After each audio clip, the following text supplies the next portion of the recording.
ሀይሚዬ የኔ ቆንጆ እኔ ሊሰቃይሽ የኔ ውድ የኔ ድቡሽ ቡሽ ምስኪን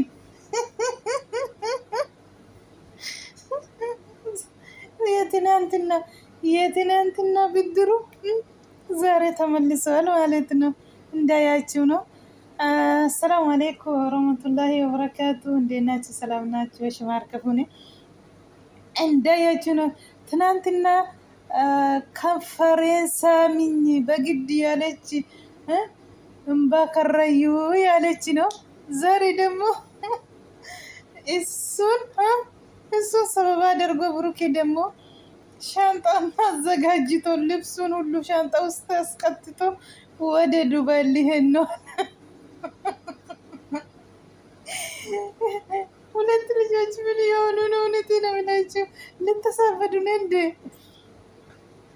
እውነቴን ነው የምላችሁ። ወላሂ ሳኩኝ እስከ ስሞት ወላሂ እውነት መስላት። ውሽ ምስኪና ምን አረኩኝ?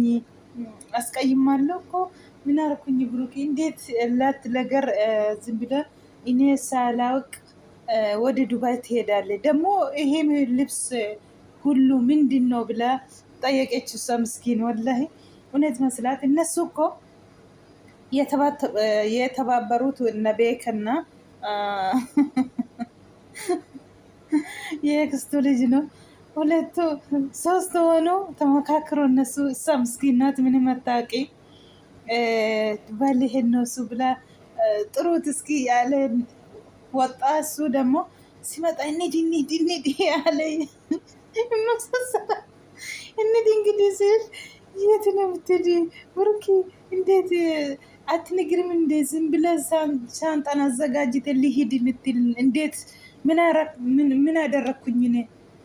አስቀይሜክ ነው ወይስ ምንድን ነው ብላ ስጠይቀን ለስራ ነው ልሄድ በቃ ልሄድ። ትናንትና ማታ ነው የደወሉብኝ ልሄድ ግዴታ ያለ ወላሂ እውነት መስላ ለቀሰች። እውነቴ ነው የምላችሁ። እንዳያችሁ ነው ቪዲዮ አያችሁ አይደለም?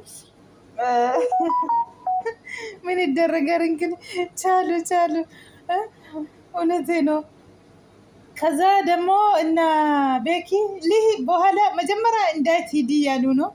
በኋላ ልዳይ ደግሞ ሻንጣ ሊሃንሱ ነው ሂድ ያሉ ነው። እንዴት ቤኪ እንደዚህ ትላለህ? እንጣላለን እናንተ ያለች ምስኪን። እኔ ልስቃይሽ የኔ ውድ አኩማ አርጊተኔ ጋ ኢጆሌን ኩኒ ፍቅሪን ለማን ኩኒ ብድሪሳ ከሌሳ ቡርኬን ማረሞ ዴብሰቴ ጅራ ጀቹዳ ኤደ ገልገለ ሀርከን ኬሰና ዳወለኒ ዱባይ ሂንዴ መጀዴ ወያ ፉዴ ሻንጣት ነቄ ሁንዳ ሻንጣ ከን ሁንዳ ቆፔሴ beekiifaatiin immoo bilbilanii waamanii beekiifaaf gargaaraa jira. Manuma keessatti har'a gadi ba'uu hin dandeenye, manuma keessatti hin bullu jedhanii har'a tarinkii ajaa'ibaa irratti hojjetee jira. Burkeen isa kaleessaa deebisatee jira. Yoo ishee uftee waa argitumaa inni shaanxaa kana hundaa achi taa'u immoo inni kana hundaa itti naqateeru inni isheen jette jechuudha. Eessa deemuuf jennaan Dubaay hin deema halkan naadaa walan akkam utoo natti himiin deemtaa. ዝም jedhee osoo namatti himamin deemama. Maal si godhee maal sitti balleessee waan si qayyamsiisee qabaa jettee miskiina. Waan na qayyamsiiste qabdi hojiif hin deemu bakka waamameen deemaa jira jedhee hin deemtu jette akkasitti boossee jechuudha. Asii shaanxaa harkisa isheen asii achi harkisti. Boodarra beekiifas maalajii deemta jedhan amma immoo deebanii macarrashaa irratti deemi jedhan hundinuu. Akkem deemi jettu anifati beeki wallolla isaa deemu jedhee harka ishee lamaan qabanii jechuudha. Hin aarte ibbidi jettee jechuudha dhugaa seete. Kaleessa hidhiina hungattu malee jettee saqaa yaa'aa turte taraa ishee har'amoo jechuudha.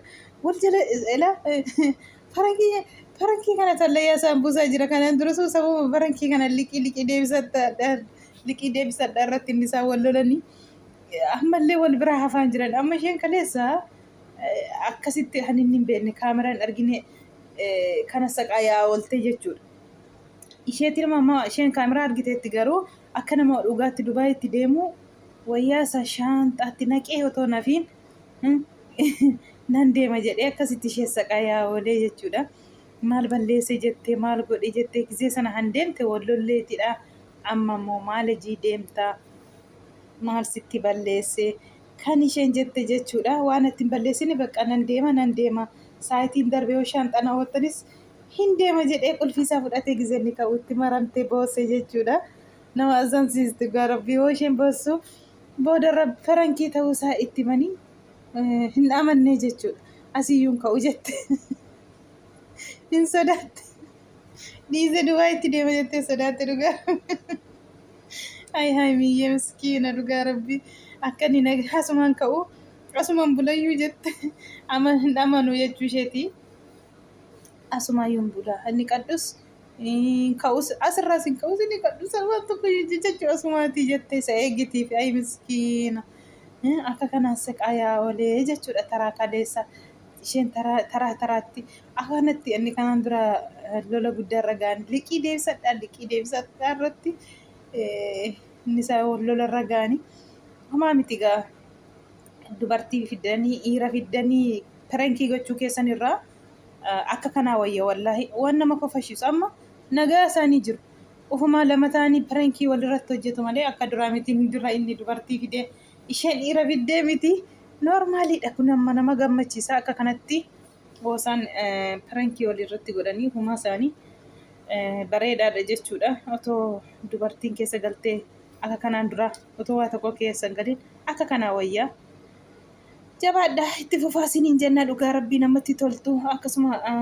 nafiina guyyaa guyyaatiin koottaa nuti illee sammuu keenya siniin ilaalle nuti illee fataa zanaa jenna. Simbichaa miti fataa zanaa jedhu bara nuti illee fataa zanaa jenna akkasitti simbichaan seenaa nuti illee keessa jechuudha. Akkuma kanaatti akka argitanii akka kanatti taraasaa burukeen saqaayaa ooleera jechuudha. Isheen kaleessa inni har'a akkas wayyaa dubartiif dhiira fidanii pirankii walirratti hojjechuurra dhugaa rabbisa kana wayyaa dhimma chaachuu wadafiit guuzoo